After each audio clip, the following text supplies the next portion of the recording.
Welcome back everybody to another MOTOBOB video, and you join me today at the Yamaha stand at Motorcycle Live. It's setup day, nobody's here yet, so we've got the stand to ourselves to have a look at the new models for 2023, of which there are some real bangers, and I'll save the best one for the end. Now we'll start with the 125 lineup, and first up we've got the XSR 125, which is a bike I thoroughly enjoyed reviewing last year or the year before. Really stylish little learner bike, a bit of a retro vibe.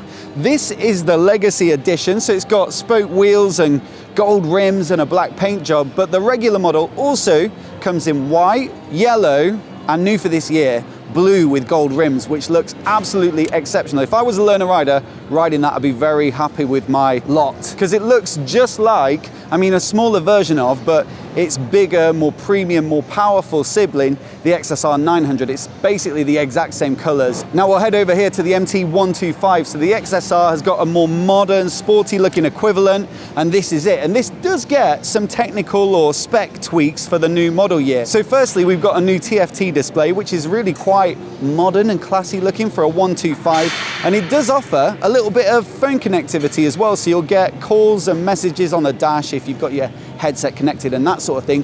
Also, traction control now on some of these 125s for 2023. Now, at 20 odd horsepower, do you really need traction control in the dry?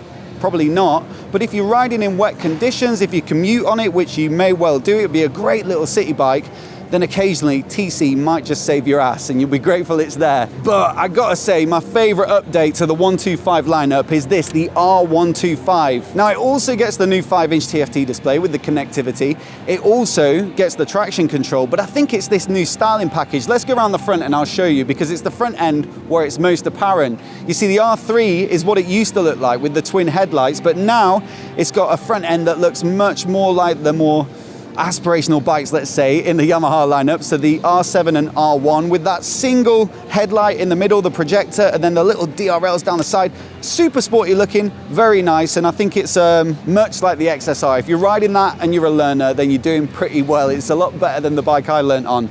Also, so a little bit of detail here in the cockpit. It gets a new top yoke, which is said to be R1 inspired, and it gets preparation for a quick shifter accessory, which for 125, what a great little feature to have. Now join me back over here with the XSR lineup. We saw the 125 and the 900, but in between them sits the 700, and we've got a new addition for 2023. This is the XSR 700 Legacy. So much like the Legacy version of the 125, it gets a bit more of a retro scrambler aesthetic. No changes to the spec. It's the same CP2 parallel twin that makes 70 odd horsepower. Same chassis, same suspension and brakes, and same tech, but this finish is absolutely stunning. I think of all the finishes they've done over the years of the 700, this is the best, because you've got this silvery, metally paint job on the tank, the speed blocks along the bottom, gold logos, gold wheels, you've got the MT60 Pirellis, the semi-knobbly tires, and then the wide scrambler bars with the brace, the chunky foot pegs. It's got that real scrambler vibe. Not a bike that you'd really want to take extensively off-road, but I think that gives it that chuckable backcountry road nature, which is so fun to ride and goes perfectly with the liveliness of the engine. Now again, we've got an MT equivalent, and if you've never seen this bike before, then you must have been hiding under a rock. It's the best-selling middleweight naked probably of the last 5 or 10 years. This is the MT07. Again, not a big styling update. It looks the same as last year. Engine's the same, chassis the same, but it does get, like some of the other bikes, a 5-inch TFT display, and again, you get phone connectivity, so you can hook up your phone and get calls and messages and all that sort of good stuff while you're on the bike.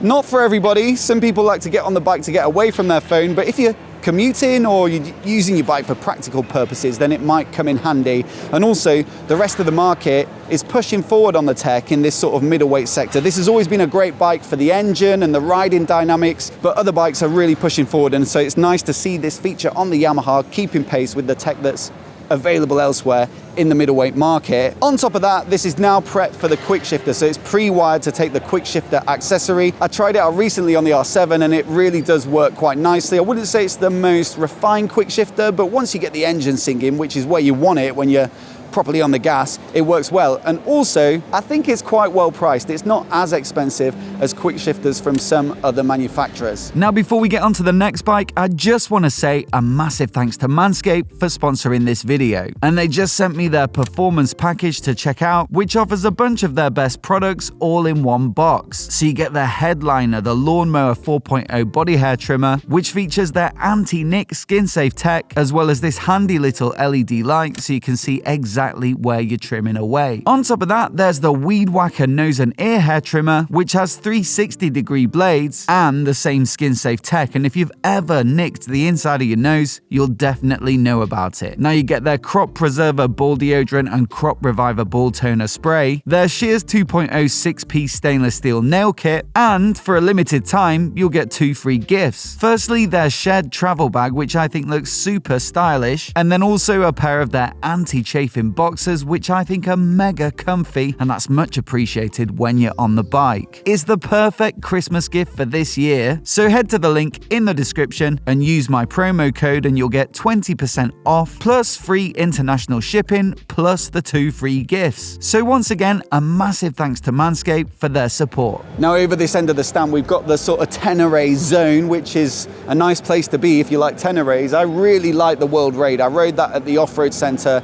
in Wales last year, and I was so impressed with, I mean, it's got the big 23-litre tanks. If you're doing distance, that's good, but for me, it was the suspension upgrade. It really does absolutely transform what was already a really good bike off-road into something that's exceptional. I'd say it's the best middleweight adventure bike that I've ridden in terms of off-road capability. It doesn't get an update, unfortunately, but it's already pretty good, and it was only announced last year, so it's not really ready for one. But the regular Tenere 700 gets the same vertical TFT display as you'll find on that bike, so that's a nice little boost. There's not a lot of tech on this bike. There's not loads of riding modes or rider aids, so it's not like it really does need it from a managing your settings perspective, but some of the phone connectivity, again, if you're into that sort of thing, could be handy. Also, you can set it up to send fault codes back to your dealer via your phone, which is an interesting feature. I've never heard of that on any other bike, and I'd love to know from somebody who's bought the World Raid if they've ever had to use it and if it's ever saved them in the middle of nowhere and someone's come to rescue them. That'd be a great story, so let me know in the comments. Other than that though, you've got the quick shifter preparation. Probably of all of the 700s, it's the bike you'd be least bothered about it, but some people might want to fit that, and so it's nice to have the option now. There's a new ABS setting, so previously it was just on or off. If you're confident off-road, of course, you're going to switch it off and allow you to slide the bike around a bit, but for some people where you want a bit of reassurance, you can leave the front ABS on, switch it off at the rear, and you can skid it around and get it into turns and stuff without losing the front end. So nice features, a couple of other little tweaks like LED indicators, but I think the best thing about it, this is the rally model that's slightly more off-road bias spec, so you get a bash guard and that. Same colorway. I like that one though, white with the red speed blocks, but my favorite new Tenere has to be this sort of matte khaki green. I think adventure bikes always look really good in that sort of military spec. My Tiger 800 XCA is khaki green as well, and I picked it probably for that reason because I'm so vain. But yeah, this looks also very good, especially with these soft accessory saddlebags. Now the last 700 in the lineup is the Tracer 7. That's just over here, and it gets a few little tweaks as well, like the quick shifter preparation and the TFT dash. But what I think I like most about it, and it's not this one, I'm afraid, but the GT model, which gets the touring windscreen and the comfort seat and the hard luggage, is available in this really nice, I think it's called Icon Blue. It's like a dark matte blue, and it really does look very, I think it looks a bit more premium than the other finishes. Now, it's worth a little shout out for the Niken. It's a bit of an unusual bike. I've got to say, I've never ridden one. I'd love to ride one. I'm going to hook that up this year with Yamaha because I really want to know what this, let's have a little look down here, what this unusual front end feels like. So you've got two 15-inch wheels and then a pair of forks either side, and apparently it gives you this incredible grip and stability at the front end. And so I'd definitely love to try it out, especially because it's now got the updated CP3 engine, which you get in the MT-09 and the XSR 900. Brilliant engine. One of the best engines, I think, on the market at the moment. So much fun, lively, powerful, smooth. It sounds really good. And so nice to see it here. If you're a fan of three-wheelers, they've redesigned the frame around it as well to house that new engine. It gets the TFT display and then lots of tweaks. I even read that they've got dedicated tires for the front end. So they're 15 inches, of course, but they've been designed specifically for the demands of this sort of unusual chassis setup. But the big one, I said I'd save the best for last, and I believe in the Yamaha lineup, it's this, the Tracer 9 GT Plus. Why is it so good, you ask? Well, the Tracer 9 was already quite spectacular. Again, it gets that amazing CP3 engine, great chassis, really well priced. I think you get great bang for your buck. But what they've done with this Plus model is just taken it up a notch in terms of the electronics. So it now gets a radar at the front end, so you've got active cruise control. But the phenomenal thing, from what I've read in the press release, and of course I haven't ridden it, so I don't know what it feels like, but I'm looking forward to finding out. But the cruise control and the radar ties into the throttle control, the semi-active electronically adjustable suspension, the unified braking system, which can apply a bit of brake pressure on your behalf, and the 6-axis IMU, which feeds in lean data. So if the radar detects that someone's slowing down in front of you, it will firstly cut the throttle to give you a bit of engine braking. If that's not enough, it'll apply the brakes on your behalf. And while you're doing that, the IMU's feeding data in, and the suspension is adjusting to make sure that the bike holds its composure and doesn't dive. And it'll do the same if you're accelerating, it'll do the same if you're going around a corner. It knows it's banked over, so it'll